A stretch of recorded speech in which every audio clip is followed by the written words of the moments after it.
Salut à tous, c'est Graven pour ce troisième épisode sur la création d'une application avec Android. Dans la deuxième partie, je vous avais montré comment créer votre première application ainsi qu'une première activité qui n'était ni plus ni moins qu'un morceau de notre application ayant une interface pour l'utilisateur. Aujourd'hui, on va voir comment créer une nouvelle activité sur notre application, mais également comment la relier avec la première grâce à des événements comme le OnClick Listener qui s'active lorsqu'on clique sur un élément présent sur notre application, par exemple une image. Commençons tout de suite la programmation. La première des choses à faire, ça va être bien entendu de créer une nouvelle activité. Pour cela, c'est très simple, vous allez faire un clic droit sur le package que vous souhaitez, New, et ensuite vous allez prendre Activity. À ce niveau-là, on va choisir Empty Activity qui correspond à une nouvelle activité vierge. Aujourd'hui, on va voir pas mal de choses qui vont être en rapport avec l'interaction. Donc ce que je vous propose de faire, ça va être de créer aussi un petit jeu qui va vous permettre de faire le cookie clicker. En fait, vous aurez une image au centre de l'activité, un cookie, et lorsqu'on va cliquer dessus, ça va rajouter un point à un compteur qui sera visible, tout simplement. Donc là, cette activité va s'appeler Cookie Activity. N'oubliez pas de choisir le bon package et enfin vous faites Finish. Maintenant que cette activité secondaire a été créée, on va venir la fermer, on s'en occupera un petit peu plus tard. Je vais me concentrer ici sur l'activité principale. On avait mis différents modules, un module de texte, d'image et même également une sorte de petit message de bienvenue qui est aussi lui-même un texte. Ce qu'on va devoir faire, c'est que lorsque l'utilisateur clique ici sur le logo, eh bien on soit redirigé vers la seconde activité. Cookie Activity. Pour cela, on va devoir affecter à notre image ce qu'on appelle un identifiant. C'est tout simplement un mot qu'on va affecter à cet élément et qui va permettre de le reconnaître parmi les autres. Et on pourra ensuite le récupérer, le modifier et même lui affecter le OnClick Listener, notamment pour faire des actions lorsqu'on va cliquer dessus. Donc pour ajouter un identifiant, c'est très simple, on va sauter une ligne et on va faire Android .id égale double guillemets et on va faire +ID qui va permettre d'en ajouter un nouveau. On rajoute un slash et là on va mettre la valeur de l'identifiant. Par exemple ici on peut imaginer que c'est ce qui va permettre de lancer le jeu, donc on va l'appeler play tout simplement. À ce niveau là on aurait pu très bien l'appeler ici image button au lieu d'image view. Ça revient à peu près à la même chose sauf que là ce sera un bouton désormais. Maintenant qu'on a ajouté cet identifiant unique, on va devoir le récupérer dans la classe principale de ce layout, c'est-à-dire la classe qui est associée main activity. Donc là ce que je vais devoir faire c'est tout simplement récupérer cet élément en faisant un private image view que je vais appeler play comme ceci. Pour l'instant cet élément n'a aucune valeur, on ne l'a pas affecté avec le égal. Donc ce qu'on va devoir faire c'est que lorsque l'activité s'est créée, on va dire que this.play sera égal, attention, on va utiliser la méthode findViewById. C'est ce qui va permettre de récupérer la vue par rapport à un identifiant qui est associé à cette vue.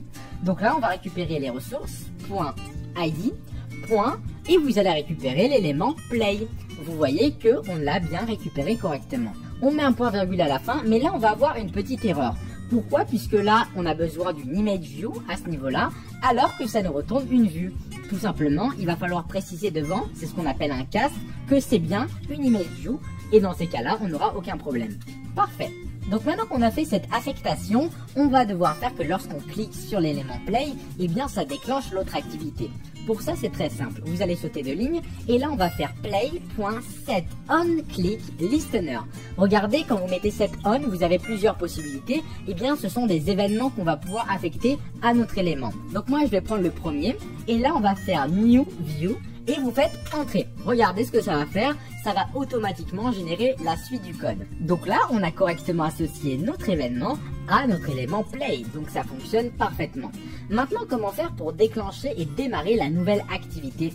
Eh bien, c'est très simple. On va devoir créer une nouvelle variable de type intent. Intent, c'est tout simplement ce qui va nous permettre de démarrer des actions et d'effectuer des instructions. Par exemple, créer une nouvelle activité, c'en est une, faire un appel sur un téléphone, etc., etc. Donc là, je vais lui donner un nom, je vais l'appeler par exemple O2 Activity, et ce sera égal à New Intent. Donc là, vous instanciez cet objet. Ensuite, on aura besoin de deux paramètres. Tout d'abord, on va devoir récupérer l'application contexte. C'est ce qui va permettre de récupérer tous les éléments de l'application, comme par exemple les activités, etc.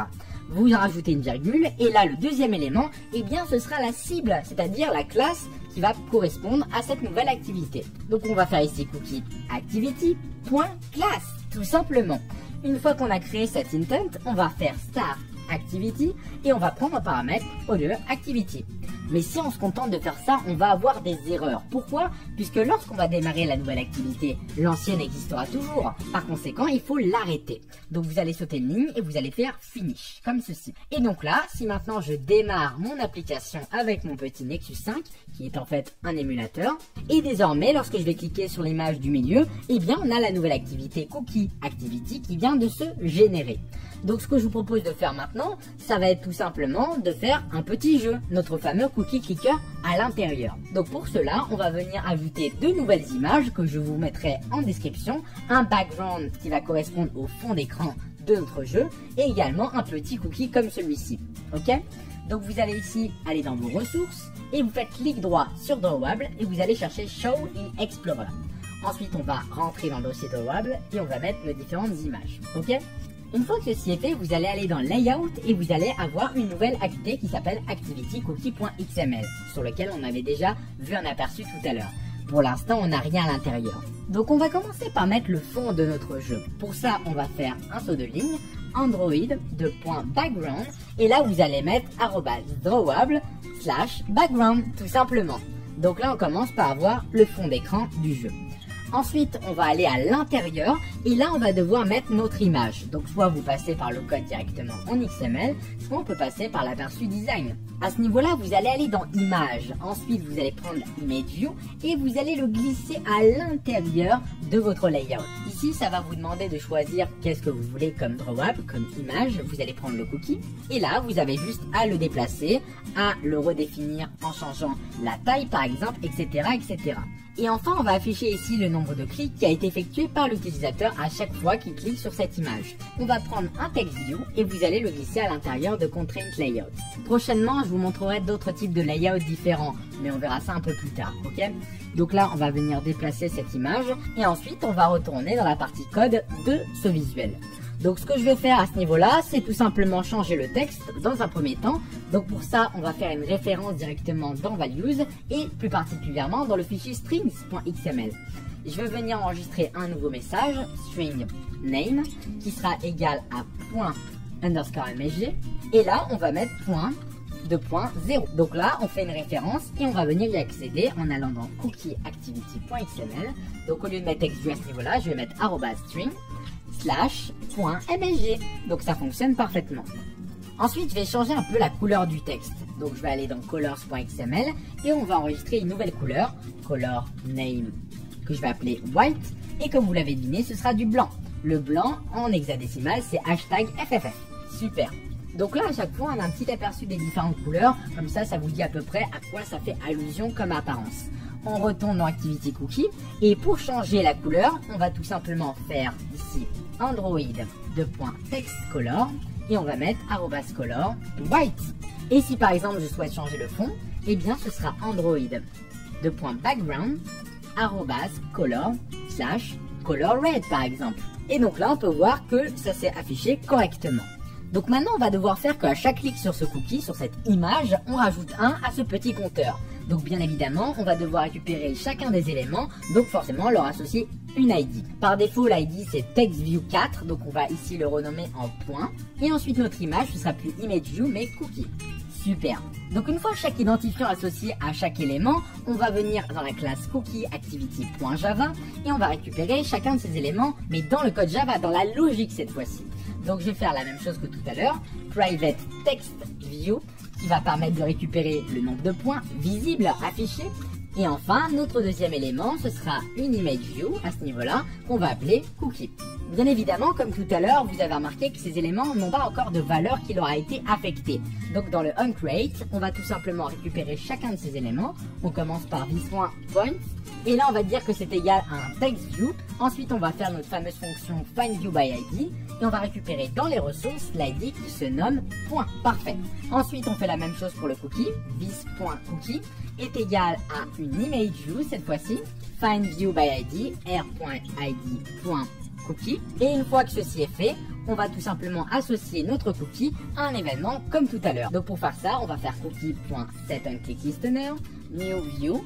Et là, on fait automatiquement entrer, on a tout ce qui se génère. Donc ici, on va venir créer un petit compteur de clics. Private int, clicks qui par défaut est égal à 0. À chaque fois qu'on fait un clic sur ce cookie, on va venir ajouter 1 ici à notre compteur. Donc pour faire ça, c'est très simple, on va faire ici clicks, plus pour ajouter tout simplement 1. Mais si on se contente d'ajouter un compteur en local, eh bien on n'aura rien de visible. Donc dans ces cas-là, ça ne servirait strictement à rien. C'est pourquoi on va récupérer ici point et on va changer le texte, set texte à ce niveau-là. Ensuite on met point, 2 points et là on récupère le nombre de clics. Donc si maintenant je lance mon petit programme, on peut voir que l'application est en train de se lancer. Donc je vais cliquer sur le logo et là regardez, j'ai mon petit cookie et quand je clique dessus, on a le petit compteur qui s'actualise en temps réel, donc ça fonctionne parfaitement. Donc voilà un petit peu ce que je voulais vous montrer aujourd'hui. En tout cas, j'espère que cette vidéo vous aura plu. Si c'est le cas, n'hésitez pas à la liker, à la commenter, à vous abonner à la chaîne. C'était Graven, ciao à tous et à la prochaine. Hey, hey.